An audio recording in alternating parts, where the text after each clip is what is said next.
One sunny day, Thomas the Tank Engine was waiting for Duck to arrive with his auto train. "Where is that silly engine?" he grumbled. "Just because I'm a guaranteed connection doesn't give him the right to be late." Then Thomas heard something loud and long in the distance.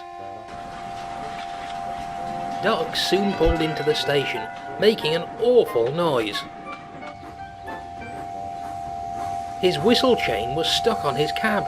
The passengers held their ears, and Thomas winced as Duck's whistle continued to blow. At last, the driver freed the whistle chain, and silence fell upon the station. "What's wrong, Duck? Got another egg stuck in your whistle?" chuckled Thomas. Duck rolled his eyes. "Don't start, Thomas. I've heard it all before." "Honestly," Thomas continued, "your eggs, Percy's porridge. When will you lot learn engines don't need food? Not happy with coal and water, are we?" Just then, Toby arrived with Henrietta.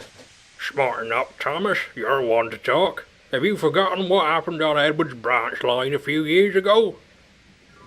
Long ago, Thomas was delivering trucks to the docks for Bill and Ben when he hit a farmer's lorry and was covered in eggs. He did not like being reminded of the incident. "Pah!" huffed Thomas, and he puffed away with his passenger train. Toby just grinned at Duck as he and Henrietta set off. There are many farms on Thomas's branch line that supply food for the market. Toby delivers trucks of eggs, bacon and cheese from the farms, while Daisy collects the milk van at Farquhar. They enjoy their work and have made great friends with the farmers along the line. The next morning, Toby had stopped at Elsbridge with his train. As Thomas pulled in with his passengers, he saw Toby's driver and fireman cooking bacon in his firebox for lunch. A steamed tram cooking steamed hams? Whatever next? "It's not proper," he huffed. "There's no harm in it," replied Toby.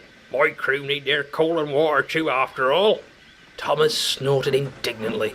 He thought the idea was silly, but his crew were most intrigued. Later that day, they arrived at Tidmouth. As Thomas rested, his crew snuck off to the station cafeteria. They soon came back with bacon and buns. "Right, give your shovel a wipe down," said the driver, "and we'll give it a try." Thomas was aghast. "Don't you dare," he snapped. "You're not using me to cook your lunch. I'm a steam engine, not a stove." The driver and fireman just laughed and readied the bacon. When it was time to cook, they couldn't get Thomas's fire to burn properly, no matter what they did. "Come on, Thomas," said his driver crossly. "I'm hungry." Thomas huffed, and the flames flickered fiercely. The fireman, caught unaware, couldn't react in time, and the bacon caught fire. The fireman jerked the shovel out of the firebox, but when he did, the bacon had disappeared. "Where did it go?" asked the driver. "Oh dear, it must have slid off the shovel," replied the fireman. "You get that bacon out of my firebox before..." Thomas trailed off, beginning to feel unwell.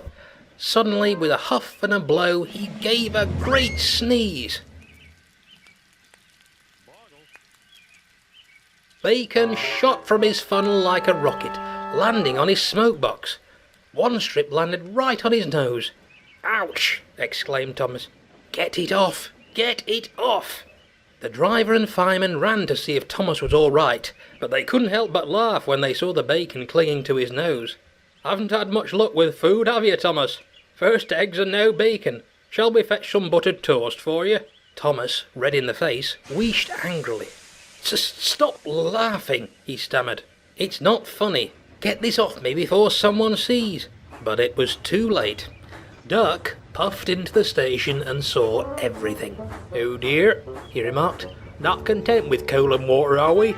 Honestly, Thomas, when will you learn engines don't need food?" Thomas had no reply. He just looked at his buffers as Duck and the crews gave a hearty chuckle.